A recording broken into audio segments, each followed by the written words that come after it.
Following the introduction of the book God dictated to me as he dictated the Torah to Moses, and each of the books of the prophets written by that prophet. The prophets, because they talk to God and they tell us what God is saying. And that also makes them men and divine beings. Spirit alights upon them, like in chapter 11 of Isaiah, regarding the Moshiach, and God is in his spirit. There's two divine beings, and a man and divine beings. Okay, chapter 1. We're redoing the entire book. I had just redone all the chapters, but we've already reposted it about 7 times, and it's already starting to wear a little bit. And I got all my equipment out, so we're gonna do it again. There'll be one more repost of the ones we just finished, and which comes up to 67. It was around 50, but it's all those part 1s and part 2s and 21 part 11 with Rashi. I don't know why I can't get my memory card to just go without stopping. It stops at 30 minutes every time. I just went through every function on my camera and I don't see where any change would be helpful. We are trying to put more light into it. I've moved my light fixture. Okay, the Leper scholar. The oral tradition and the oral law are necessary. What? It's this way. Trying to get centered in the camera. Are necessary for an understanding of the laws given to Moses by the Lord, such as how you keep and observe the Sabbath of Exodus chapter 31, verse 16, must be determined in the oral tradition. Commentaries on the books of the Hebrew Bible outside of the teachings and laws that were given to Moses by God at Horeb in the Torah are opinions. And there were many disagreements amongst the sages and rabbis of the ancient age and the Middle Ages regarding the prophets and their books. Rabbi Shlomo Yitzchaki, generally known today by the acronym Rashi. The acronym is Rabbi Shlomo Yitzchaki. He was a medieval French rabbi and author of the comprehensive commentary on the Talmud and commentary on the Tanakh. He's often referred to as the first rabbi to believe that the Jewish people as one man, Israel, are God's righteous servant. Early sages expected a personal Messiah, one man, to fulfill the Isaiah prophecy. One individual man, a personal Messiah. No alternative interpretation was applied to this passage until the Middle Ages. Rashi held the position that the servant passages of Isaiah referred to the collective fate of the nation of Israel rather than a personal Messiah. Some rabbis, such as Ibn Ezra and Kinski, agreed. However, many other rabbis, rabbinic sages and rabbis during the same period and later, including Moses ben Maimon, commonly known as Maimonides, and often referred to by the acronym Rambam, a medieval Sephardic Jewish philosopher who became one of the most prolific and influential Torah scholars of the Middle Ages, realized the inconsistencies of Rashi's views and would not abandon the original Messianic interpretations, which of course has been done today by the most noted being Jews for Judaism and Outreach Judaism, that would be Tovia Singer.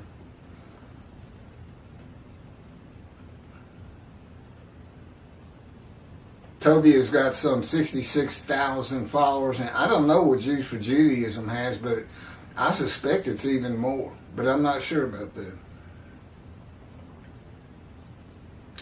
Rashi's commentary on Isaiah 52, 13 through 15, supporting his position, conflicts with his commentary on the book of Zechariah, chapter 1, when he says, okay, that's Rashi's commentary on 52, 13 through 15, and all of 53. But it conflicts. He says this on the first page of the book of Zechariah, chapter 1. The prophecy of Zechariah is extremely enigmatic because it contains visions resembling a dream that requires an interpretation. We cannot ascertain the truth of its interpretation until the teacher of righteousness comes. Teacher of righteousness is the personal Messiah described in Isaiah 53. So here if that was his opinion, he didn't have it when he was going through and adding commentary to the book of Zechariah. So I don't know when he supposedly changed, or if he had changed back and abandoned it. I don't know. I don't know if anybody knows. The teacher of righteousness, Rashi, awaits as God's righteous servant of Isaiah 53. He is referring to a particular man and not the people Israel, which would include himself. Rashi is known for inconsistencies in his interpretations. Some of the first written interpretations, or targums, which is ancient paraphrases on biblical texts, that's a targum, see Isaiah 53 as referring to an individual servant, the Messiah, who would suffer. Messianic Jewish Talmudist Rackmeal Freiland recounts those early views.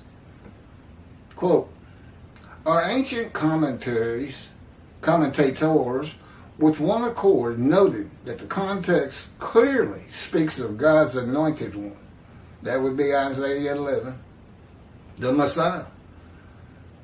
The Aramaic translation of this chapter, ascribed to Rabbi Jonathan ben Uziel, a disciple of Hillel, who lived early in the 2nd century, Common Era, begins with the simple and worthy words. Excuse me. Behold, my servant Messiah shall prosper. He shall be high and increase, and be exceedingly strong as the house of Israel. Look to him through many days, because their countenance was darkened among the peoples, and their complexion beyond the sons of men. And this is in parentheses, Targum Jonathan on Isaiah 53, ad locum. We find the same interpretation in the Babylonian Talmud. What is the Messiah's name?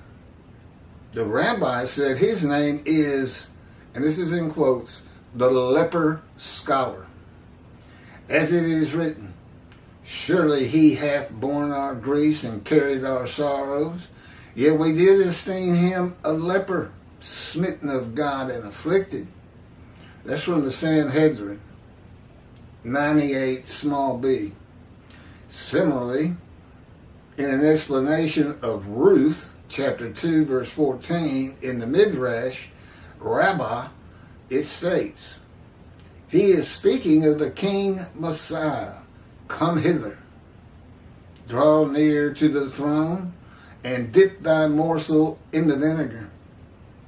This refers to the chastisements, as it is said, but he was wounded for our transgressions, bruised by our iniquities.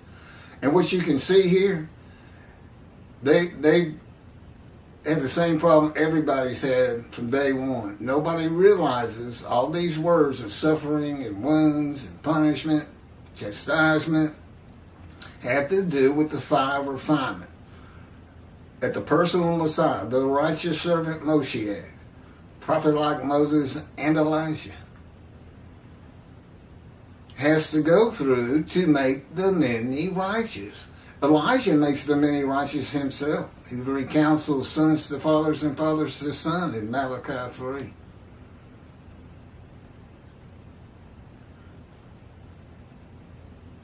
I don't know why dipping thy morsel in the vinegars of chastisement.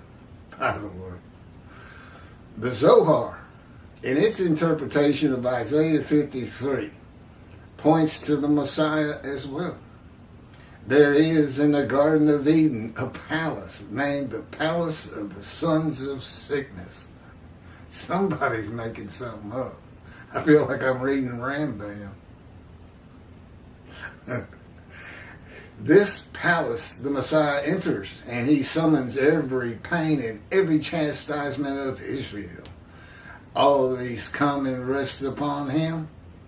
And had he not thus lightened them upon himself, there had been no man able to bear Israel's chastisements for the transgressions of the law, as it is written, surely our sickness he has carried. That's the Zohar,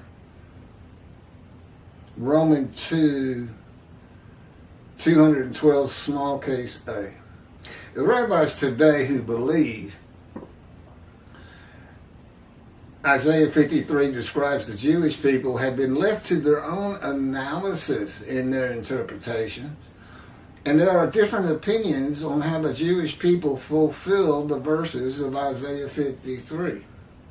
Rabbi Tovia Singer of Outreach Judaism and Jews for Judaism both believe Isaiah 53 describes Israel. And they disagree with each other in their analysis, their commentaries. This is not unusual. Rabbi Nachmanides often disagreed with Rabbi Maimonides, Rambam. Tovia Singer follows the Christian belief that God sacrifices his children by applying the animal atonement and worship laws of the Torah to human beings. The murderers of the Holocaust is who I'm referring to, who weren't unblemished rams. They were all blemished. I'm sure that all man is. And Jews for Judaism believes in an exaltation by the world of the Jewish people, which is not in the Hebrew Bible. If you want to find any source for it, it's going to be Rambam. It will never happen. The Jewish people were formed by God to test the world. He knew they would hate them. But what do you think is going to change about the Jew that's going to change 2 billion Christians and have them disavow Jesus and 2 billion Muslims and disavow Allah? What do you think is going to happen? His whole commentary is based on that concept, and he still doesn't explain God chose to crush him by disease. Okay, that would be all Jewish people gathered as one man. God afflicts him. That would be all Jewish people as one man. When did that happen? Generally, it happens at birth. God afflicts you. You're born disfigured, blind, deaf, lame, crippled, something like that. I'll tell you what, I've looked at your commentary and you don't address it. What's his name? Kravitz and Skoback. And how about Tovia Singer? How do you get 6 million dead people that are exposed to death but given long life. And how is 6 million of some 20 million in the world or something like that, all the people gathered as one man Israel? And when did they go out and make the many righteous, this 6 million? Or are they just guilt offerings and Hitler is the righteous servant? I mean, that makes more sense than anything. If all 6 million fit into the 53:10 verse that he offered himself for guilt, which is the proper interpretation. Toby is known for his fluency in Hebrew, but he dropped the ball here. If he thinks that says guilt offering, I've got an awful lot of people who disagree with him. And it certainly wasn't a cue from God to go to Leviticus, revive his animal sacrificial and worship laws, which only God can do. It's his laws if he wants to revive them. And then change it, add to the Torah. Puts in human beings. 6 million of them are guilt offerings. Well, it means you can offer any human being as a guilt offering, I suppose. If you can find one that's unblemished. And the ovens of Auschwitz and the other death camps are not altars of God, which is part of the sacrificial system. He should have just stuck with the personal Messiah. Moshiach is coming, and he's the man in 53, and agreed with the sages. And you would think Skobach would too.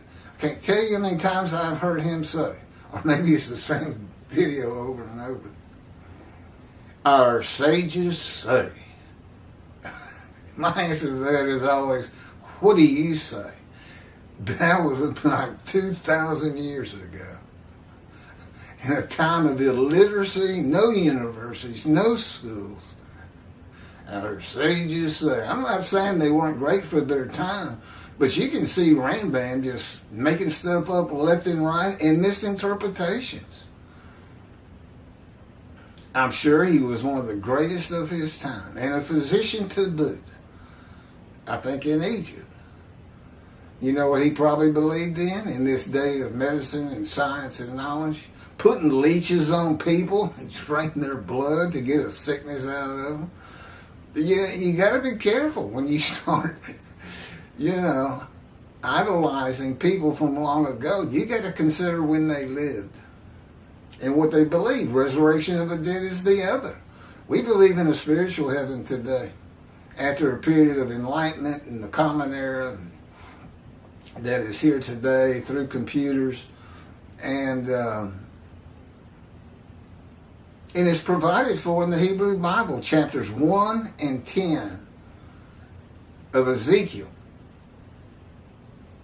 is a spiritual heaven, shows you a spiritual heaven. The eyes on the creatures and in the wheels of the wheelworks in chapter 1 that become cherubs in chapter 10, but Ezekiel says it was the same vision, rises to the house of God, and God is there. Those eyes are the spirits of the Jewish people in Israel. Doesn't say it leaves Israel, by the way. Might be a good reason to come back, Jews across the world, but they won't. If you grow up in a certain country and neighborhood and this and that, more than likely you're not coming back to Israel. Maybe if you were a very religious person, but most aren't. Only 30% in Israel are observant Jews under the last survey I saw, which is still more than in Christianity. Now, I don't know about Islam. It seems like they all believe in Allah, which is crazy because the Quran came from the angel Gabriel, who does not exist. There is a Gabriel in the book of Daniel, which is not a book of the prophets, but he's a man in a vision. It's the Christians, I think, that turned him into an angel with all the stuff they make up. There's no Lazarus. There's not even a Satan. We've made that point before. I know he appears 3 times in the Hebrew Bible, but he's just story. He's not real. Well, he's not attacking God anyway, because I've been with God for 16 years now. I haven't spotted him coming around. I know in Job he comes and talks to God, but there is no angel Gabriel, which means that statement regarding the Quran, that it was based on information the angel gave Muhammad, and then his followers wrote the Quran based on what he told them. There's a serious flaw in there somewhere. Now, it may not be as bad as the New Testament. I mean, it's awful. What? Prophecy fulfilled. No, it's not. Matthew. And the greatest lie ever told in deceit by the lips of Jesus himself. Now, I don't know how you can be unblemished if you've tricked the world into believing they're sin-free because of your crucifixion. Actually, he never actually taught that. It really comes from Paul and Peter. And, of course, it's believed by all Christians today. He didn't. He didn't say, I'm going to the cross so that the sins of the Jewish people forgiven. And he knew if his cousin was Elijah, he knew they were sin-free anyway, under the covenant that comes to Elijah in Malachi 3. Of course, he wasn't. He wasn't Elijah. It was not the day of the Lord, although Jesus proclaimed it. He wasn't. And how about using Malachi 3, where God says, first verse, I'm sending my messenger before me. I think it's to clear the way. And I am going to return to my temple. Okay, well, in the days of Jesus, and he uses that very verse to describe John the Baptist as Elijah. Well, I got news for you. God was in his temple in the days of Jesus. He wasn't returning. There's so much backward and wrong in that book. It's incredible. The greatest lie ever told, Jesus Christ. He changed it. I've got a video on it. I'm not going to go through the whole thing again. Just blatant lie. I mean, it's not even close. Now, of course, I'm saying Jesus. Jesus is a myth. Now, he never existed. It's whoever wrote that gospel decided to change things up because, what did they say? They'd say, well, look, nobody's got scrolls to speak of. Nobody can read. We can put anything we want in here. And they did. Whoever wrote it. Nobody believes that's the actual Matthew, the disciple. It's too far above his head for fishermen or whatever. I guess that's the reason they say that. Anyway, I've read that.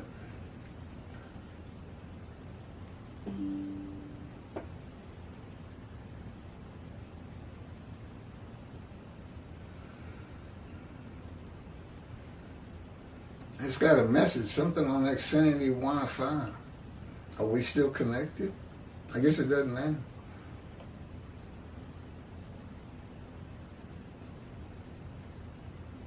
The shortest verse in the Christian New Testament is, Jesus wept. He had just raised Lazarus from the dead, and still the people did not believe he was who he said he was. There is no description of him. It is certainly not Isaiah 53.